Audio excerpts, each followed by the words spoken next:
Assalomu alaykum va rahmatullohi va barakatuh. Aziz yurtdoshlar. Xabaringiz bor. Barchamiz quvonch bilan kuzatmoqdamizki, ayni damda minglagan yurtdoshlarimiz Ka'ba-i Muazzama, Makka-i Mukarramada haj ibodatini ado etish uchun tayyorgarlik ko'rmoqdalar. Quvonarli jihati shundaki, shahrimiz hojilariga Toshkent shahar bosh imom xatibi ustozimiz Abduqahhor domla Yunusov mingboshi sifatida xizmat qilmoqdalar.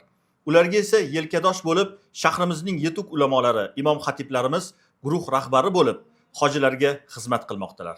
Hozir ayni damda mana shunday guruh rahbarlaridan biri, Qozi domlaning yordamchilari, hamkasbimiz Nurmuhammad qori bilan to'g'ridan-to'g'ri bog'lanamiz va hojilarning kayfiyatini birgalikda o'rganamiz. Assalomu alaykum va rahmatullohi va barakatuh. Nurmuhammad qori, yaxshimisiz? Ulug' safarlar bilan charchamayapsizmi? Va alaykum assalom Aziz aka, yaxshimisiz? Yo'q, rahmat, hammasi joyida. Ayni paytda shahrimiz hojilarining kayfiyatlari qanday? Aziz aka, yurtimizdan, aynan poytaxtimizdan kelgan hojilarimizning kayfiyatlari juda yuqori darajada. Hozirgacha Toshkent guruhlarining nechtasi Makka Mukarramaga yetib kelishdi?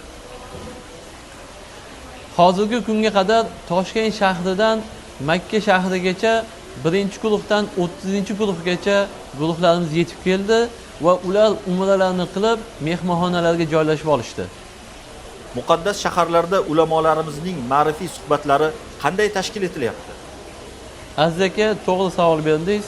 Muqaddas shaharda poytaxtimizdan kelgan hojilarimiz uchun ilmiy va ma'rifiy suhbatlar juda yaxshi tashkil qilingan.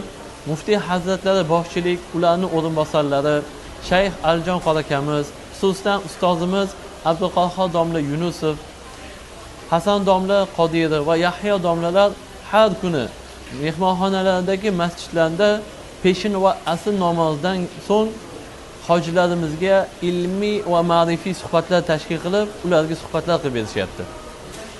Mehmonxonadagi sharoitlar hojilarga ma'qul kelyaptimi? Alhamdulillah, mehmonxonamizda yaratilgan sharoitlardan hojilarimiz juda ham mamnun va o'zlarini samimiy minnatdorchiliklarni bildirishyapti. Ayniqsa, mehmonxonamiz oshxonasida hojilarimiz uchun tayyorlanayotgan ovqatlardan juda ham mamnunlar. Xuddiki O'zbekistonda tayyorlangan ovqatlar kabi tayyorlangan ekan deb o'zlarini samimiy minnatdorchiliklarni bildirishyapti. Toshkent shahar guruh rahbarlari hojilarga xizmat qilishda qiynalishmayaptimi? Toshkent shahridan kelgan 50 boshlarimiz guruh rahbarlari juda ham faollar, o'zlarining guruhlari bilan muntazam ish olib boryaptilar. Xususan ularga ilmiy ma'rifiy suhbatlar qilib berishyapti. Haj ulug' ibodatligini va haj odoblari va hajning fazilatlari to'g'risida har bir 50 boshimiz o'zining guruhlari bilan har kuni kunda bir marotaba yo 2 marotaba ular bilan majlis, yig'ilish o'tkazib, ularga ana shunday tushunchalar, ana shunday odoblar haqida suhbatlar qilib berishyapti. Bir narsani alohida ta'kidlab o'tishimiz kerakki, ustoz Abduqahhor domla Yunusov poytaxtimizdan kelgan guruh rahbarlari 50 boshlar bilan har kuni muntazam yig'ilish o'tkazib, ularga o'zlarining tajribalaridan kelib chiqqan tavsiyalarini hojilar bilan ishlayotganda, ularga suhbat qilib berayotganda zarur bo'ladigan narsalarni e'tirof qilib, tushuntirish ishlarini olib bormoqdalar. Ayni paytda mashoyirga tayyorgarchilik ishlari qanday ketyapti?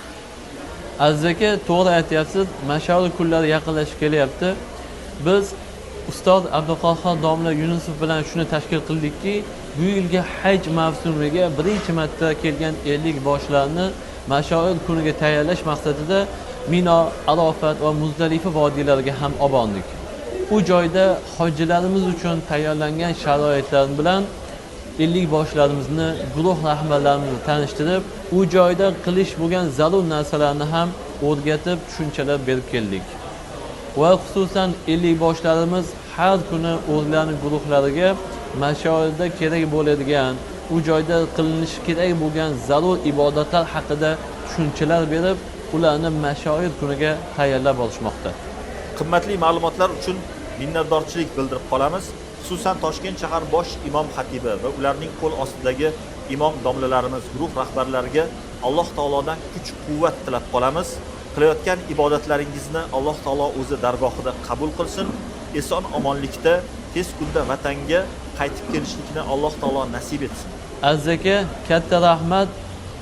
Sizlarni ham Alloh taolo mana shu joylarga chaqirsin. Bizni ko'rib turgan barcha azizlarimizga Xudodan so'raymizki, mana shu joylarga ota-onalar bilan yaqin kunlarda kelib, Alloh taoloning Ka'basini ko'rib, ana shu joyda ibodatlar qilishlikni hamma azizlarimizga Alloh o'zi nasib qilsin. Assalomu alaykum va rahmatullohi va barakatuh. Katta rahmat. Mana azizlar, Makka shahridan kelayotgan xushxabarlarni birgalikda tingladik.